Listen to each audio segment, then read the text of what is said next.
Hi, we're Dastardly scientists. And this is week 4 of development on our game Planet Panic. So we're going to start off and just tell you a little bit how progress is going. It's going well. We've got stuff that's coming together nicely. We'll have a nice polished video in the next week or so of development. We do have a few more assets to bring in, but by and large everything's shaping up into a cohesive project, and we're going to be pushing on with some more gameplay development rather than worrying about pipeline and getting features running. And we're going to start out with our 2 coders who are going to tell you what they've been doing this week, or what they've accomplished this week. We'll start with Luke. I've been doing some extreme coding. Just pretty much with a blindfold, just tapping it out. And just, going down the hill on this. Yeah, it's been pretty rad. It's been intense. I've mainly been working on particle systems this week, make everything look nice and pretty. Dom here is helping with it as well, because we need to put in some flat 2D assets and then turn it into a 3D effect. So yeah, that's basically what the week's been spent doing. Nothing. I have been working on more gameplay music. I sort of finished up a little motif and I've started a new one yesterday. So I hope to have that done well on my way by the end of the week.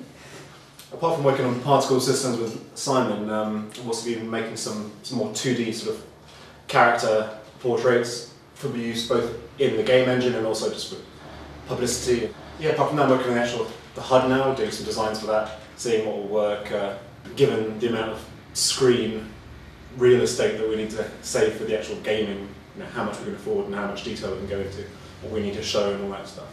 So I'll be working on that with John. This week I've been tracking down some bugs with our import pipeline, some of our artists. With a big stick. I have been chasing down problems in our content pipeline with a big stick apparently. Some of the assets just didn't come in properly. Very strange bug, but these things happen. And from there I moved on to developing our FX shaders and polishing off a few of the last assets we needed for our 2 primary races. Next week we hope to be getting down to some proper gameplay balancing because we're at a nice stable point in the project. And once we've got gameplay balanced out, we're going to build our second 2 races and import them in once everything's nice and stable. Our mentors again have just been really solid, supported our development. Whenever we run into a problem, they're there just to give us advice and sort of steer us through it. We had a couple of guys come in from Ninja Theory, and they game designers. Really good design feedback, and especially sort of halfway through a project, you get jitters and you start to doubt your project and you start to have worries about gameplay. It was good to get some solid feedback and criticism and just get put back on the right track, which was really helpful. And the question we've gotten from Darren this week is, how did we get into games? We all came from very different backgrounds, so we're going to start off with Dom, who's on the left. Hello.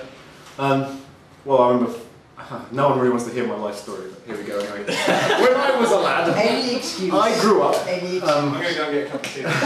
Cheers. Now I got my hands on my dad's old 286 and I was playing things like Snake and Adventure before I even knew what a computer game was.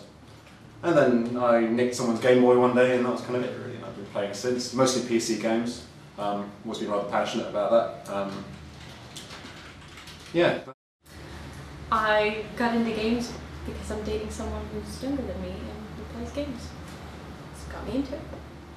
Yeah, good enough reason to do that. Works for us. I got into games when I was very young. I was playing the Master System, NES, things like that. I had a Game Boy. I'm primarily a console gamer, but I did have a PC when I was younger. A little P75, and I had a 486 as well. Nice.